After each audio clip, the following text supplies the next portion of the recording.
Hi, everybody. Welcome back to the Global Women in Security Alliance 2020, our virtual series guest. It's Miss Lauren Singer. She's the Director of Security Operations for the Anvil Group. Miss Lauren, welcome to the show. Thank you. Now, today we're going to talk about business travel and emergency response planning. It's the perfect year for that conversation, isn't it? With everything going on in the world, everybody's busy with this. And if it's not an actual emergency, we're preparing for a potential emergency. So let's define that. What constitutes an emergency when we talk about emergency responses? That can mean a lot of different things to a lot of different people.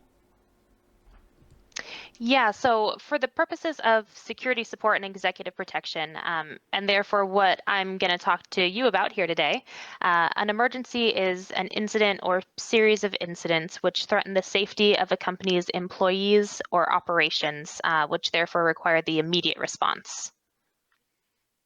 Now, this is always the $64,000 question, and I went through this a lot myself in my security career back in the day. Can you actually plan for an emergency? I say yes. What do you say? Yes, you absolutely can. As much as some people think that's not the case, you can plan for emergencies, and the plans and processes that you have in place will provide you with the framework that you're going to need and enable you to respond appropriately. The creation and maintenance, and I stress the word maintenance, of policy clearly has an impact on a company's level of preparation. Many of our clients have crisis response plans along with crisis response teams for this very reason.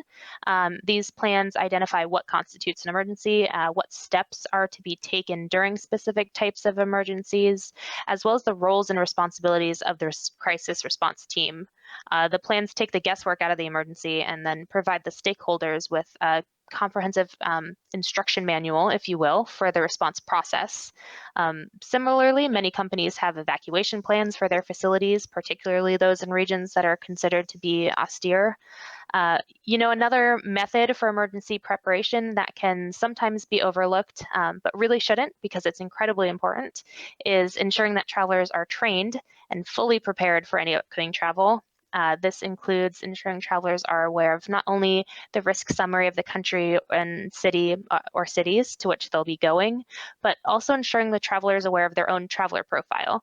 So this includes the traveler themselves, their experience traveling, their language capabilities, their physical appearance, etc., as well as the company they work for, the unique risks that they may face depending on the company they're employed by, and then where those factors may intersect themselves, and then with the risks associated with the location that they're traveling to, the culture, the threat of crime or terrorism, social or political unrest, etc.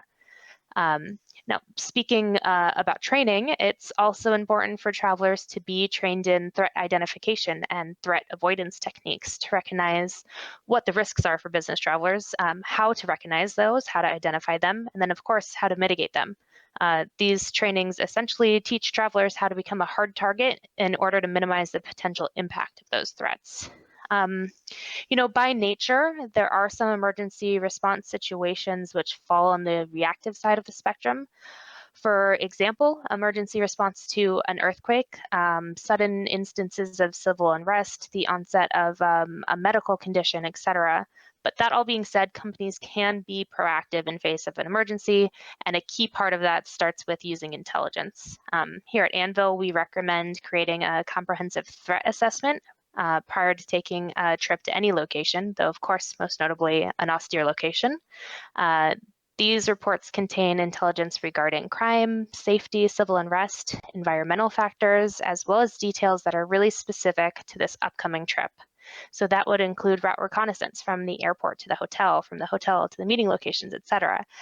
The identification of primary, secondary, and evacuation routes for these journeys. Also included would be the identification of nearby hospitals, police stations, shelter-in-place locations along the routes.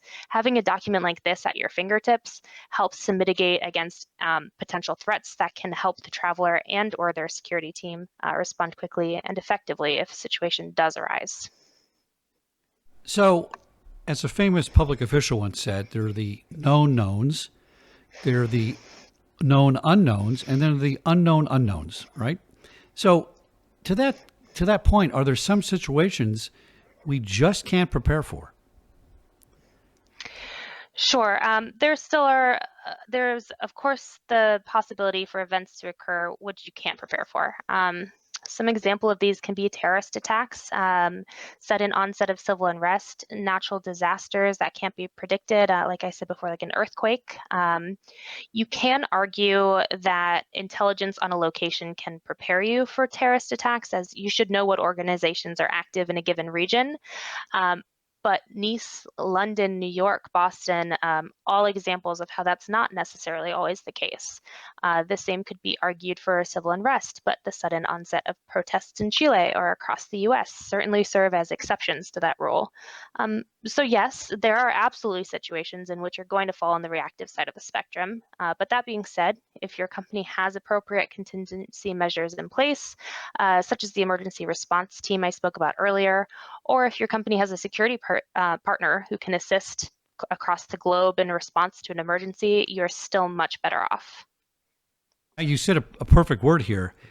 You can create the process, and the process will let you respond really to any crisis, known or unknown. And I think that's the key there. What are some of the challenges an organization may face when having to respond to emergencies?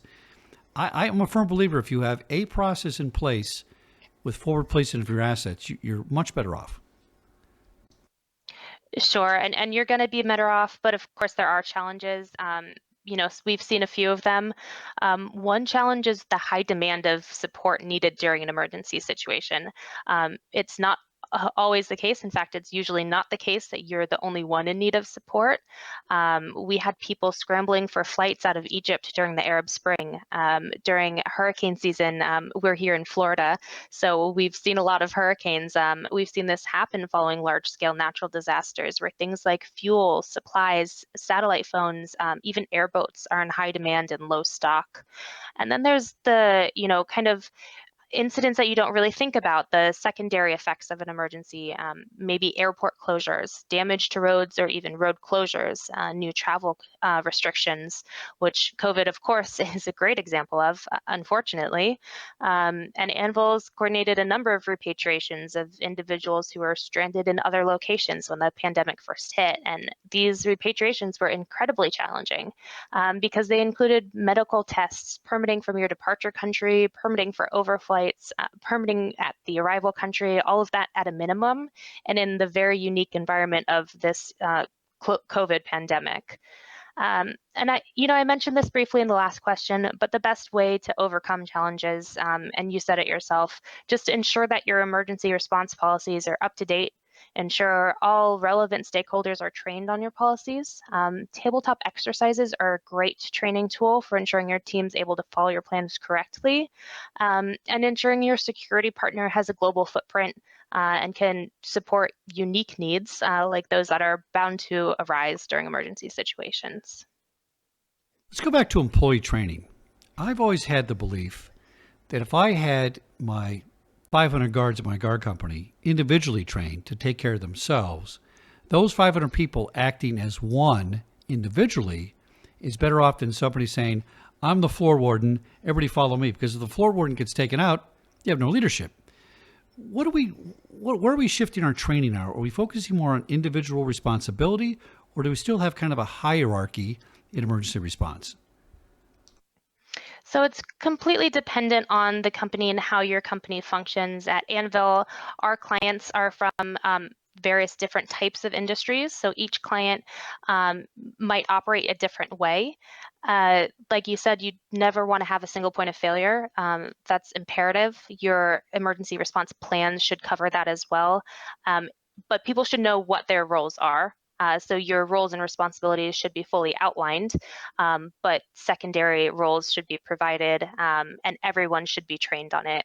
You can't make um, everyone, the gatekeeper. There is a reason for hierarchy, but even so, I mean, you've really hit the nail on the head. You should not ever have a single point of failure, or you would be remiss and have a great difficulty responding to an emergency situation. Now, in closing, do you have any real specific recommendations we can put out there for organizations to get them prepared? I mean, there's a lot of moving parts here. We could talk for hours about this, of course, but let's boil it down to some kind of like a 1-2 punch to help people out here? Because I think going into next year we're going to have some things we need to sustain and prepare for. Yep, coming from a Muay Thai practitioner, a 1-2 punch is my specialty, so you got it. As far as policies are concerned, there's a number of plans that are incredibly important for companies to have, both at a corporate level, also the site-specific level, like we spoke about. Some companies refer to their plans with different names, but in essence, those are going to be your business continuity plans, emergency response plans, site evacuation plans, etc. I've probably said this a few times already, but I'm just going to reiterate, just having your plans is not enough. They have to be updated regularly, particularly the plans that include employee information, such as anything that has an emergency call tree in it or evacuation plans that list employee names. Also, key stakeholders, and in some cases, all employees should be fully trained on how to use your plans. We just spoke about this, but an emergency situation should not be the time in which you realize it's the first time you've seen a plan or that it's missing an employee. For specific trips, we recommend fully planning in advance. The threat assessments I mentioned before are a great way to do this. Comprehensive threat assessment should include intelligence regarding the security climate on the ground and the threats you might face, site assessment of the venue that you'll be visiting and or the hotel in which you'll be staying at. Right now, those assessments should include COVID protocols for the site and or hotel. The assessment should include route reconnaissance, identifying primary, secondary, and tertiary or evacuation routes to and from each location. It should identify key points of interest, such as the embassy, police stations, hospitals, shelter-in-place locations, etc. Another recommendation would be the use of security support, particularly for travel to high-risk destinations, though that's not always the only use of security. Your security support should be determined on a few factors. So, of course, the destination country, easy, but that should also include dates of travel. This is so often overlooked, but it really shouldn't be discounted. Dates of travel can tell you about upcoming elections, national holidays, or even natural disaster seasons. Another factor is, of course, the individual traveling. I've discussed this before when I spoke about the traveler profile, but just to reiterate, you should take into account the traveler's position in the company and visibility related to that position, the traveler's knowledge of the destination country's laws and customs, their familiarity with the local language, etc. We also recommend looking at the agenda itself to determine the best support structure. So there's many areas in which a security recommendation can change from neighborhood to neighborhood. So fully understanding the traveler's agenda and their minute movements can really help your support team structure the support appropriately. A great example of that is travel in Sao Paulo, Brazil, when you're going from a major city central to in between favelas. One last recommendation that I'll leave you with is just sourcing the best security partner for you. Your partner should have various types of services offered, such as ground transportation, consultation, air charter capabilities, medical assistance, etc., so that they're able to assist even in complex situations where you may need multiple types of support. They should have all necessary qualifications and liability insurance, of course. They should have a global footprint, so you're able to reach out to one partner who's familiar with you and your unique needs, but can really assist you no matter where the incident's occurring. And they should also have training standards for all operators to ensure your people are in the best hands possible, of course, no matter where they are. And lastly, they should just be reputable, have a proven track record of operating in austere environments and during emergency situations. Wow. Wow. Wow. Unbelievable. Excellent information. Now, I got a bonus question for you. And I can't believe I'm going to say this, but I'm going to say it. I've been doing this 40 years. And I started no technology. We got it done, pencil and paper. Same basic things that happened 40 years ago happened today. Are we a little too reliant on technology? What if technology fails, internet fails, connectivity fails, communication fails?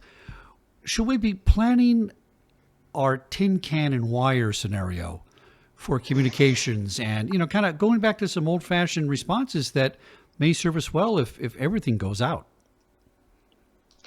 As much as I'm a millennial, so I might be shunned by my people if I say this, but yes, absolutely. I'm sure everyone in the security industry will agree. I mean, contingency measures are so important, and communications is one of the most important items that you need during an emergency situation. When you can't communicate with people, you can't really enact your plan to the best of your abilities. This is something that we've actually experienced during hurricane season, of course. So we have urged many of our clients who actively work in locations that are prone to hurricanes to have those contingency measures, have sat phones available on site, ready for those potential incidents. um, I don't know necessarily if a tin can is going to cut it. So you might need something, but we've certainly been called out to look for and do welfare checks on employees that were not being able to be communicated with due to this. And the communication aspect in and of itself can create an emergency. Excellent information, Miss Laura Singer. She's the director of security operations for the Anvil Group, top drawer operation. Excellent, excellent shows you guys have had here at the Global Women in Security Alliance 2020. Miss Laura, thanks for coming on the show, and we wish you luck. Thank you so much for having me. It was a pleasure.